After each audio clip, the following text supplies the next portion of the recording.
Médina Wolof ñu gën ko xam ci Doro Yël benn dëkk bu nekk ci commune bu Kawar diggam ak Kotiari toll ci fukk ak juróomi kilomètre yoon bi doy waar lool askan wi nga xam ni ñooy yeewoo ci dëkk bi ñu naan Doro Yël wala Médina Wolof soxna yi waxambaane yi ak ñi nga xam ni ñoom ñooy kilifa yi nekk ci dëkk bi chef de village yeeg imam yi daal di mànkoo ngir nag ñi nga xam ne ñoo faree ci nguur gi daal di leen indil ay saafara ci jafe-jafe yi nga xam ne ñu ngi koy dund boobu ak négé ni si. benn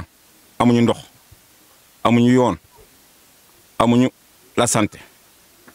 courant amuñu ko métti na métti boo xam ne ni tey jigéen gu fi matu jaar fi si yoon wi nawet du yegg ji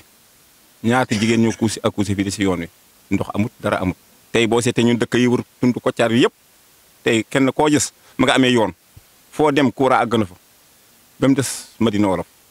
buñ fi amee malade léegi bala ñu ko yóbbu lu nekk xëy na ci dañuy am accouché ci yoon bi léegi dem bu accouché ci yoon bi xam nga loolu problème la. jigéen ñu ngi ci jafe-jafe yooyu léegi ñu ngi bëgg a liggéey pour noor bi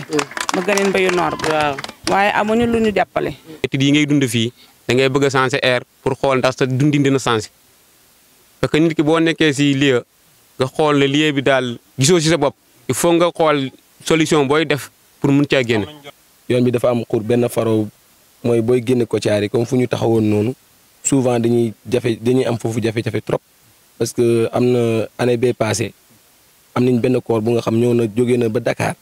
ñëw Tamba ñëw Kotiari ñëw ba foofu dañoo amoon problème sax pour évacuer ko mu ñëw ci dëkk bi. waa Médina Wolof wala Doro Yël ñu ngi koy sàkku ñu jàppale leen ci wàllum courant jàppale leen ci wàllum ndox mu ñuy jëfandikoo ndaxte forage bi nga xam ne bënnoon nañ ko bopp ak néegi ni si amagul château d'eau waaye itam ba tey ñu tabaxal leen bërëbu fajukaay ndaxte biñ fa fekk daanaka amul jumtukaay te amul sax personnel bu doy waaye itam ba tey gis nañ ni école élémentaire bi nekk foofu daanaka amagul mur clôture soxna yi ñu jàppale leen ci wàllu financement wàllu formation lépp lu jëm ci wàllu mbay itam ñu fexe ba jàppale leen ci ay jumtukaay tracteur ci wàllu jiw wala engrais bokk na ci li nga xam ne dina koomal dëkk bi ñu naan Doro Yël fare ci commune bu Kawar département bu Goudiri nekk ci région bu Tambacounda.